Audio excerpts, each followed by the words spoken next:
Kung paano hirap na hirap ka na papasukin dyan ng Diyos sa isang saglit at sa isang iglap na nagdesisyon ka, ganun kabilis papasok sa iyo ang Diyos.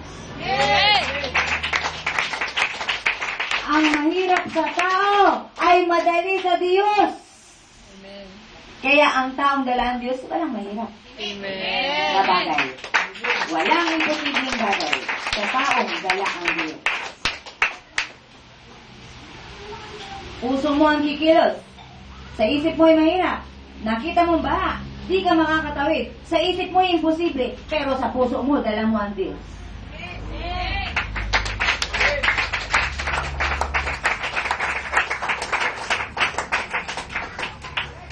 At ang motive mo, tatawid ka sa baha.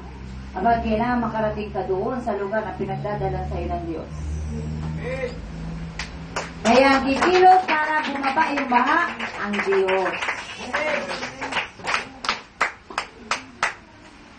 Sherwin, sa palagay mo, babalik ka sa linggo? Paano ka nakasiguro? Naniniwala ka pa, sinabi ni Sherwin na babalik ka sa linggo? Paano kung nasa ibang bansa ka na? Paano ka makabalik dito? Tandaan mo, kailangan bago ka makarating at bago ka pumunta sa ibang bansa, taglay mo na sa pinakailalim ng puso mo ang Diyos. Kaya huwag kang magsayang ng bawat linggo o bawat araw at oras at kailangan makausap mo si Sherwin para injectan ka. Injectionan ka ng salita ng Diyos na Sherwin. Sa lahat, kayo ang bahala. Diyos, ang nag-offer, nasa iyo kung natanggapin ninyo ng Diyos. Sabi ng Diyos, malaya kayong gawin ang lahat ng bagay. Pero huwag niyong kalilimutan ang isang napakahalaga na mensahe ng Diyos. Walang makapagtatago sa Diyos, ang lahat ay hayag at lantad sa kanyang paningin. At sa kanya, kayo lahat magsusulit. Magsusulit? Ano ba ang sulit? Magsusulit kung anong ginawa mo. Iyon ang papakinabangin mo. Amen.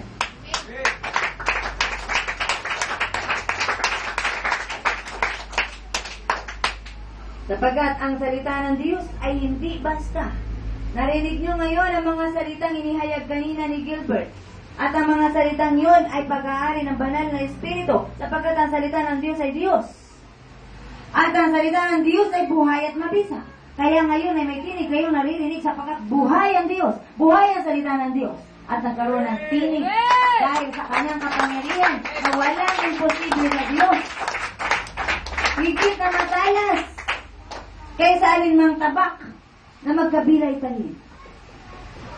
Kaya kung dala mo ang Diyos, ang isip mo ay matalas na matatalastas mo ang kaloob-looban ng tao dahil doon sa dala mo si Jesucristo.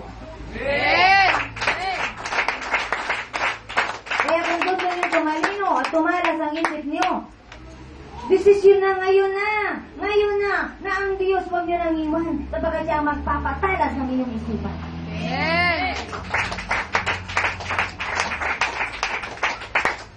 Ito'y tumatagos maging sa pinag-iiwalayan ng kaluluwa at espiritu na mga kasukasuhan at namutak sa bato. At nakakaalam ng iniisip at binabalak ng tao. Kung alam mo yung tao may binabalak sa'yo masama, iiwanan mo na agad yan. Bago pa niya magawa yung gusto niya gawin siya. Kaya kung gusto niyo ng payapang buhay at walang kaguluhan, lumapit na kayo sa Diyos at magpasaklolo sa Diyos at magmakaawa na huwag kayong iwan ng Diyos.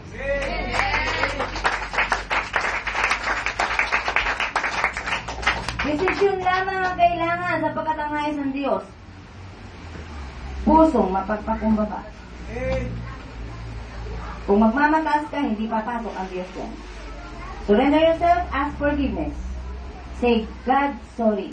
Forgive me. For all my sins I have done. That I have done.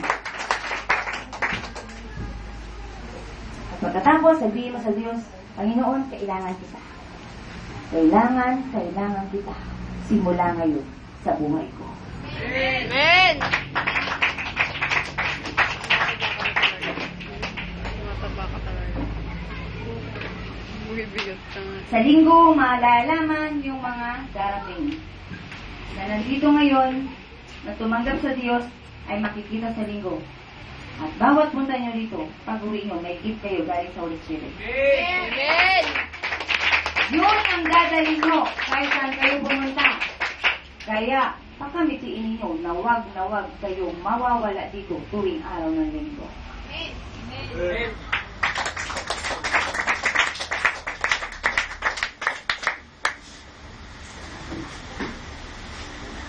Mananalangin ang lingkod ko sapagkat ang pagdulog ng babaeng ito para sa inyong kasagutan. Amen.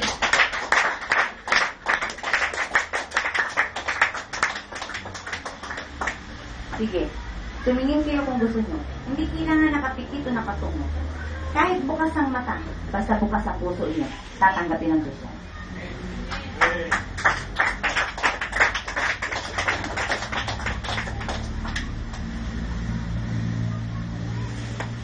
Purihin ang Panginoon. Purihin mo ng Diyos, purihin ng Diyos, purihin ng Diyos, purihin ng Diyos.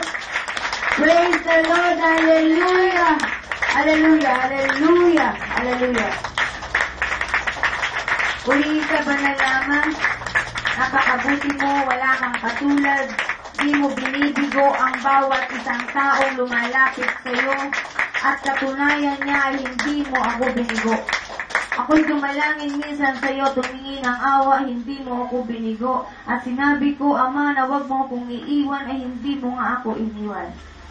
Amang banal, gusto mo ang puso mapagpakumbaba. Para makapasok ka sa puso ng bawat isa, kailangan ay taglayin nila ang puso na ikaw nga ang hinahanap.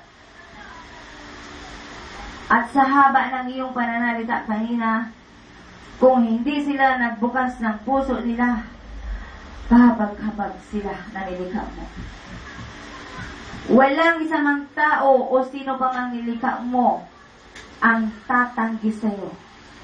At wala silang karapatan na tanggihan ka.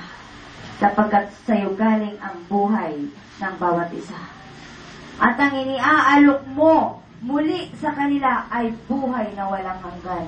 Buhay na kailanman ay hindi mamamatay. Amang banal, sa mga oras na ito'y dumudulog ako. Pagkat sinabi mo na ako'y sasamahan mo, na ako'y hindi mo iiwan, na ako'y hindi mo pababayaan.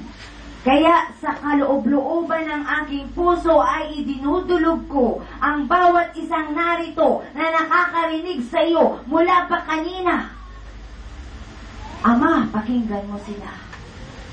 Ama, dinggin mo ang mga karaingan nila, ang mga pagsamo nila.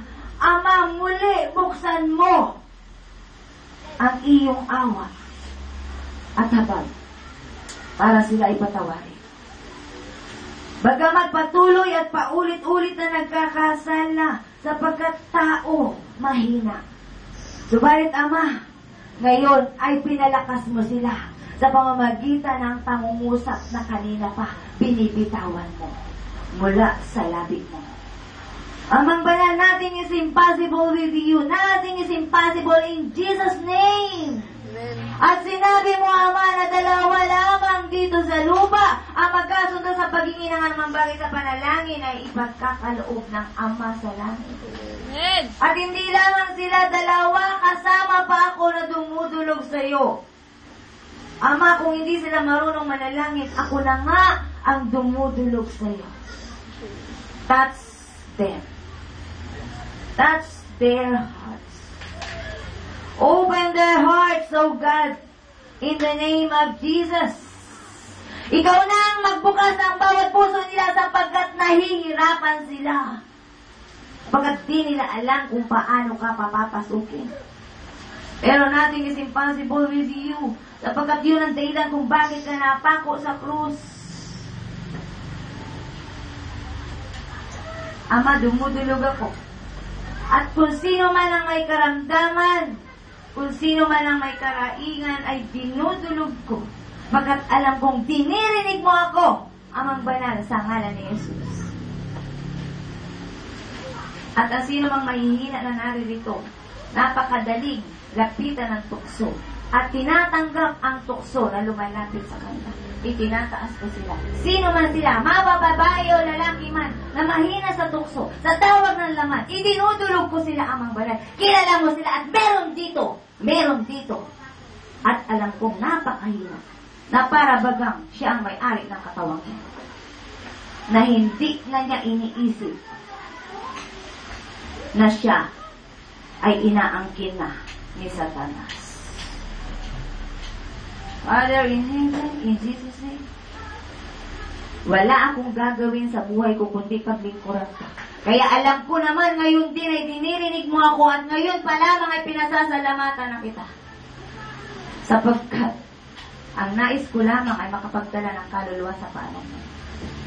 At binigyan mo ako ng maraming kaloob para maging instrumento nga ako